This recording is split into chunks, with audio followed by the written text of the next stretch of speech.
अस्सलाम वालेकुम viewers, tech city channel में आप लोगों को वेलकम। वीवर्स, आज के इस वीडियो में हम आईफोन एक्स जो है इसको फ्लैश करेंगे। इस वक्त अनअवेलेबल मोड पे है और इसका सॉफ्टवेयर भी आप EFT प्रो से डाउनलोड कर सकते हैं, फ्लैश भी कर सकते हैं, यानी डिसेबल पासकोड भी रिमूव हो जाएगा और इसको जेल ब्रेक करके होम स्क्रीन तक लेकर आना है जी। ये सारा काम हम EFT प्रो से एक ही प्लेटफॉर्म पे करने लगे। ठीक है, तो किस तरीके से होगा ये सारा काम देखें। इसके लिए जो है सारे का सारा काम EFT प्रो हमें करके देगा और इसके लिए हम फ़ोन को पहले ऑफ़ करवाते हैं और फ्लैशिंग करने के लिए इसको पहले रिकवरी मोड पे लाना होता है। तो केबल मैंने प्लग कर दी है और केबल प्लग करने के बाद volume down and power button को होल्ड रखना है तब तक जब तक कि रिकवरी स्क्रीन शो ना हो जाए मोबाइल की स्क्रीन पे। ठीक है, जैसे ये रिकवरी स्क्रीन पे आएगा फिर हम इसका सॉफ्टवेयर जो है वो भी डाउनलोड करने का तरीका देखते हैं EFT प्रो से कैसे किया जाता है। यानी हमें थ्री टूल की ज़रूरत नहीं पड़ेगी, बिल्कुल उसके बगैर भी फ्लैशिंग हो सकती है। तो ये इस वक्त फ़ोन का iOS वर्जन देखें, रिकवरी मोड पे हमें नज़र आ गया 16.7.2 है, लेकिन इससे आगे ही होगा 1.2 पे होगा आई थिंक।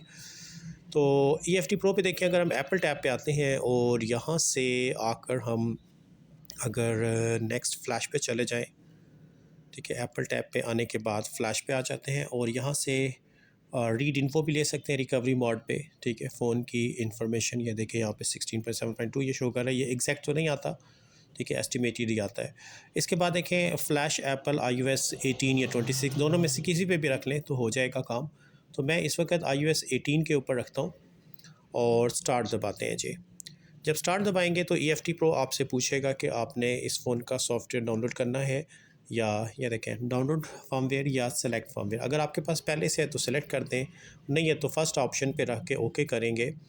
तो इससे इस फ़ोन का जो भी लेटेस्ट सॉफ्टवेयर होगा, ये देखें 16.7.14 है और ओके करेंगे तो ये डाउनलोड होना शुरू हो जाएगा। वो पूछा IDM मैनेजर से करना है या नॉर्मल से, तो हम नॉर्मल यानी क्रोम के थ्रू या EFT के थ्रू ही डाउनलोडिंग पे लगा देते हैं। तो ये फ़ाइल डाउनलोडिंग प्रोसेस देखें नीचे शुरू हो गया। इस पर अब टाइम लगेगा, इंटरनेट की स्पीड जितनी अच्छी होगी तो उतने अच्छे तरीके से किया जा सकता है। अब क्योंकि मेरे पास इस फ़ोन की फ़ाइल पड़ी हुई है और मैं फ्लैशिंग आपको EFT प्रो से करके दिखाऊंगा, यानी थ्री टूल्स को हम इस्तेमाल नहीं करेंगे। तो ऑपरेशन को स्टॉप करते हैं, लेकिन ये स्टॉप होगा नहीं फिर। ठीक है, तो अब इसके लिए हमें EFT प्रो को बंद करना पड़ेगा मुकम्मल तौर पे और उसके बाद दोबारा फिर लॉन्च करके हम सेटअप को कवर करेंगे। तो दोबारा से EFT प्रो की एप्लीकेशन को रन करते हैं और रन करने के बाद जो है यहाँ से हमने फिर इस फ़ोन का सॉफ्टवेयर अब हम सेलेक्ट फर्मवेयर करेंगे क्योंकि हमारे पास ऑलरेडी इसका लेटेस्ट फर्मवेयर जो है डाउनलोडेड है। तो EFT प्रो को सेटअप कर लेते हैं और सेटअप करने के बाद उसी तरीके से एप्पल टैब पे आएंगे फ्लैश पे और iOS 18 सेलेक्ट करेंगे अप टू iOS 18 और स्टार्ट दबाते हैं। तो स्टार्ट दबा कर देखें फ़ोन की सारी इन्फॉर्मेशन शो करने के बाद ये हमसे पूछेगा। तो हमारे पास फर्मवेयर है तो हम सेलेक्ट फर्मवेयर यानी ऑफलाइन फ्लैशिंग इसको कहते हैं जी। ठीक है, ओके करते हैं और ओके करने के बाद जो जहाँ पर भी आपने सॉफ्टवेयर डाउनलोड करके रखा है वो लोकेशन देंगे। तो मेरे पास सॉफ्टवेयर जो है तमाम फ़ोन्स के तकरीबन डाउनलोडेड पड़े हुए हैं सिस्टम में। तो मैं लोकेशन यहाँ से देता हूँ और आईफोन एक्स का सॉफ्टवेयर चाहिए हमें। तो आईफोन एक्स का सॉफ्टवेयर हमारे पास जो है इसका फ़ोल्डर, अच्छा ये नीचे आया हुआ है आईफोन एक्स और ये जिसका फर्मवेयर 16.7.14 इसको सेलेक्ट करते हैं। इसके बाद ये इसको एक्सट्रैक्ट करने में थोड़ा सा टाइम लेगा, तो मैं यहाँ पे वीडियो थोड़ा सा फास्ट फॉरवर्ड कर दे रहा हूँ और उसके बाद साथ ही फ्लैशिंग प्रोसेस शुरू हो जाएगा। ठीक है जी, तो ये एक अच्छा फ़ीचर है EFT प्रो में कि अगर आपको किसी फ़ोन का नहीं समझ आ रहा कहाँ से सॉफ्टवेयर डाउनलोड करना है, क्रोम से किस साइट पे जाना है, या जो आपका थ्री टूल है वो भी मल्टीपल iOS शो करता है, तो जो नए हैं उनके लिए काफ़ी आसान अच्छा इंटरफेस है EFT का कि फ़ोन लगाएं रिकवरी मोड पे, ये खुद आइडेंटिफाई कर लेगा जो भी सॉफ्टवेयर रिकमेंडेड होगा लेटेस्ट अप टू डेट, वो इसको खुद ब खुद डाउनलोडिंग की तरफ। ये देखिए जी, अब ये पूछा क्या करना है, तो हमने जो है फ़ोन को इरेज़ करवाना है क्योंकि इसका जो डिसेबल पासकोड हटाना है। ठीक है, अगर फर्स्ट वाले ऑप्शन पे रखेंगे तो फिर पासकोड नहीं हटेगा। तो इरेज़ ऑप्शन पे रख के हम ओके करते हैं और ये इसने इस फ़ोन की फ्लैशिंग स्टार्ट कर दी है जी। ठीक है, नीचे फ़ाइलें देखें नज़र आ रही हैं आपको। तो फ्लैशिंग के बाद इसने हेलो पे आना है और फिर हम इसको जेल ब्रेक भी EFT से ही करेंगे और हेलो स्क्रीन बाईपास भी देखते हैं जी। आईफोन एक्स जो है ये 16.7.14 पे EFT प्रो से आपकी डेट में हो जाएगा या नहीं। पहले तो हो जाता था, वीडियो इसकी लगी हुई है, लेकिन चलें देखते हैं। तो ये इसकी फ्लैशिंग देखिए जो मोबाइल की स्क्रीन पे भी आपको नज़र आ रही है। तो यहाँ पे अब टाइम लगेगा तो मैं वीडियो फास्ट फॉरवर्ड कर रहा हूँ ताकि जल्दी जल्दी फ्लैशिंग प्रोसेस कंप्लीट हो जाए और आपको फिर आगे का लाए अमल दिखाया जाए कि किस तरीके से कर सकते हो। तो EFT प्रो में ये एक अच्छा फ़ीचर है कि आप सारा काम एक ही प्लेटफॉर्म के ऊपर रह के कर सकते हैं। अलग से आपको कोई थर्ड पार्टी एप्लीकेशन यूज़ नहीं करनी पड़ेगी। ठीक है जी, फ्लैशिंग प्रोसेस देख लें, नीचे जो है वो 9% तक पहुँच गया है। तो ऐसे मैं स्क्रॉल डाउन करके भी दिखा देता हूँ कि कौन कौन सी फ़ाइलें जो है जा रही हैं। देखें, इतनी फ़ाइलें जो है फ़्लैश हो चुकी हैं और बाकी जैसी फ्लैशिंग कंप्लीट होगी फ़ोन रीस्टार्ट होगा, उसने ऑन होने में फिर थोड़ा सा टाइम लेना है। तो वीडियो फास्ट फॉरवर्ड पे ही चलेगी और उसके बाद फिर हम इसको जेल ब्रेक भी करेंगे और देखते हैं जेल ब्रेक iOS 16.7.1 पे हो जाता है ये फ़ोन या नहीं। ठीक है जी, फ्लैशिंग प्रोसेस तकरीबन जो है कंप्लीटिंग की तरफ आने लगा है।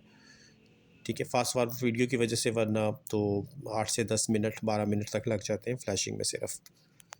तो चलें जी, ये हो गया जी अपडेटिंग और सारे का सारा प्रोसेस आपको नज़र आ रहा है नीचे। ठीक है, अपडेटिंग सैवेज और ये सारी फ़ाइलें देखें जो जो फ्लैशिंग में रिक्वायर होती हैं, ये इसको इंसर्ट करता जा रहा है फ़ोन में और इसके बाद फ़ोन हमारा रीस्टार्ट हो जाए। ठीक है जी, फ्लैशिंग प्रोसेस कंप्लीट हो गया है। फ़ोन हमारा देखें रीस्टार्टिंग की तरफ चला गया और ये इसका स्क्रीन लॉक डिसेबल ख़त्म हो गया। iOS वर्जन 16.7.14 इसने शो कर दिया है। तो अब हम इसका हेलो बाईपास करेंगे जेल ब्रेकिंग मेथड के ज़रिए EFT प्रो से ही। तो ये देखिए, हेलो मोड पे फ़ोन आ चुका है और अब हमने इसको जेल ब्रेक करना है। ठीक है, क्योंकि हेलो बाईपासिंग भी देख रहे हैं कि जेल ब्रेक हो जाता है या नहीं। तो volume down and power button दबाकर इसको पहले ऑफ़ कराना है। अच्छा, मैंने सिर्फ पावर बटन दबाया, वॉल्यूम डाउन एंड पावर से होगा ये। तो ये ऑफ़ हो गया।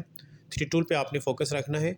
जैसे यहाँ से फ़ोन डिस्कनेक्ट होगा तो फ़ौरन volume down and power button hold रखेंगे और 4 से 5 सेकंड के बाद हम पावर बटन को रिलीज़ कर देंगे, वॉल्यूम डाउन को होल्ड रखेंगे तो फ़ोन को DFU मोड पे आ जाना चाहिए। तो DFU मोड पे हम अभी इसलिए ला रहे हैं कि हमने इसकी जेल ब्रेकिंग करनी है। EFT प्रो से अगर आप जेल ब्रेकिंग करेंगे तो फिर जो है आपको DFU मोड पे पहले फ़ोन लाना पड़ेगा। ठीक है, अब यहाँ से मिसलेनियस पे आते हैं और सॉरी जेल ब्रेक पे आते हैं और यहाँ से हमने स्टार्ट दबा देना है बस। और ये इसने जेल ब्रेकिंग प्रोसेस जो है शुरू कर दिया है फ़ोन का। ठीक है, और जेल ब्रेकिंग के बाद हमने जस्ट बाईपास करना है, इसको एक्टिवेट करना है जेल ब्रेक मेथड से। तो इस तरीके से देखें, EFT प्रो अगर आपके पास है तो एक ही प्लेटफॉर्म पे आप ये कर सकते हैं, जबकि अनलॉक टूल में ये फ़ीचर नहीं है। अनलॉक टूल से आप जेल ब्रेक भी नहीं कर सकते और फ्लैशिंग भी नहीं कर सकते और फर्मवेयर भी डाउनलोड नहीं कर सकते। ठीक है, तो हमें फिर जेल ब्रेकिंग के लिए विंडोज़ इस्तेमाल करना पड़ता है, फ्लैशिंग के लिए थ्री टूल इस्तेमाल करना पड़ता है। ठीक है, तो डाउनलोडिंग के लिए भी हमें कोई वेबसाइट या थ्री टूल। तो EFT प्रो में देखें, ऑल इन वन इन्होंने सेटअप दे दिया है आपको बनाकर। यहाँ पर हम वॉल्यूम डाउन एंड फ़ोन को ऑन कराते हैं जी। ठीक है, ऑन हो गया है और यहाँ से फ़र्स्ट ऑप्शन ही सेलेक्ट रहने देंगे और इसके बाद हम ओके कर देंगे। ठीक है जी, अब इसका जेल ब्रेकिंग प्रोसेस आपको फ़ोन की स्क्रीन पे नज़र आएगा और फिर इसके बाद फाइनल स्टेप की तरफ हम चले जाएंगे। ठीक है जी, ये देखें, ये सारे का सारा प्रोसेस जो है जेल ब्रेकिंग का आपको मोबाइल की स्क्रीन पे नज़र आ रहा है। तो हमने ये भी टेस्ट करना था कि लेटेस्ट iOS जो इसका आया है अभी iPhone X का, क्या इस पे फ़ोन जेल ब्रेक हो भी जाएगा या नहीं, क्योंकि सम टाइम हो जाता है लेकिन बाद में शो नहीं करता। तो फिर हमें दूसरे तरीके से इसकी बाईपासिंग वगैरह करनी पड़ सकती है जी। तो थ्री टूल पे फ़ोन ऑन होकर अभी शो हो जाएगा, देख लेते हैं। जेल ब्रोकन अगर यस हो गया है तो हम फिर इसको बाईपासिंग की तरफ लेके जाते हैं और अगर नहीं हुआ तो हमें दोबारा जेल ब्रेकिंग की कोशिश करनी पड़ेगी फिर। तो थ्री टूल पे जो है सेटअप देखते हैं जी। Connecting to device please wait, तो आ गया है और यहाँ पे जेल ब्रेक हो गया है जी। ठीक है, जेल ब्रेक ये देख लें, ये ऑप्शन आ गया यहाँ पे, क्योंकि ये नया थ्री टूल है, इसका ज़रा अपना स्टाइल ही है, समझना है आपने। अब हम यहाँ से हेलो पे आते हैं और हेलो पे आके स्टार्ट दबा देते हैं। ठीक है, तो ये फ़ोन बाईपास होने लगे जी। Hello screen bypass jailbreak method इसको कहते हैं। आसान सा तरीका है। EFT प्रो अगर आपके पास है तो आप जेल ब्रेक करके एक ही क्लिक से फ़ोन को, यानी 2 स्टेप ही होते हैं, बस जेल ब्रेक करें और होम स्क्रीन से इसको बाईपास कर दें। तो ये था जी तरीकाकार। कुछ नई चीज़ें आपको समझानी थी फ्लैशिंग वालों के लिए, जो लोग नए हैं। EFT प्रो आपके लिए बेस्ट प्लेटफॉर्म है। तो होप के व्यूअर्स बात आपकी समझ में आ गई होगी। इस वीडियो में व्यूअर्स इतने रखते हैं, नेक्स्ट वीडियो के साथ फिर इंशाल्लाह ताला हाज़िर होऊंगा। तब तक के लिए अल्लाह हाफ़िज़।